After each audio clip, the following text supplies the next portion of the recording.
भगवान ने कुत्ते को बनाया और कहा, पूरे दिन अपने घर के दरवाजे के पास बैठो और जो भी आए या गुजरे उस पर भौंकना। इसके लिए मैं तुम्हें 20 वर्ष की आयु दूंगा। कुत्ते ने कहा, यह बहुत लंबा समय है भौंकने के लिए, मुझे केवल 10 साल ही दीजिए और बाकी 10 मैं आपको वापस करता हूँ। भगवान मान गए। फिर भगवान ने बंदर को बनाया और कहा, तुम कर्तव्य करो और लोगों को हंसाओ, इसके लिए मैं तुम्हें 20 वर्ष की आयु दूंगा। बंदर ने कहा, 20 वर्षों तक कर्तव्य करना, क्या मैं 10 वर्ष वापस कर दूं जैसे कुत्ते ने किए? भगवान मान गए।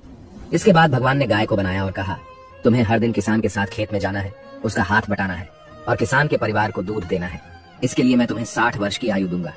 गाय ने कहा, 60 वर्षों के लिए यह कठिन जीवन है, मुझे 20 वर्ष ही दीजिए और बाकी 40 मैं आपको वापस करती हूँ। और भगवान फिर मान गए।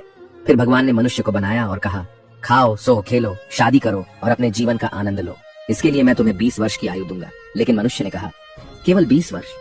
क्या आप मुझे कुत्ते द्वारा 10, गाय द्वारा 40 और बंदर द्वारा लौटाए गए 10 साल और नहीं दे सकते? भगवान मान गए और कहा, ठीक है, मैं तुम्हें 80 वर्ष की आयु देता हूँ। इसलिए हम पहले 20 वर्ष में खाते, सोते, खेलते और आनंद लेते हैं। अगले 40 वर्षों में हम अपने परिवार को सपोर्ट करने के लिए सूरज में मेहनत करते हैं। अगले 10 वर्षों में हम अपने पोते पोतियों के मनोरंजन के लिए बंदर की तरह कर्तव्य करते हैं और आखिरी 10 वर्षों में हम बरामदे में बैठकर सभी पर चिल्लाते हैं। यही मानव जीवन है। ऐसी और कहानियों से सीखने के लिए जेनिथ अपलिफ्ट को फॉलो करें।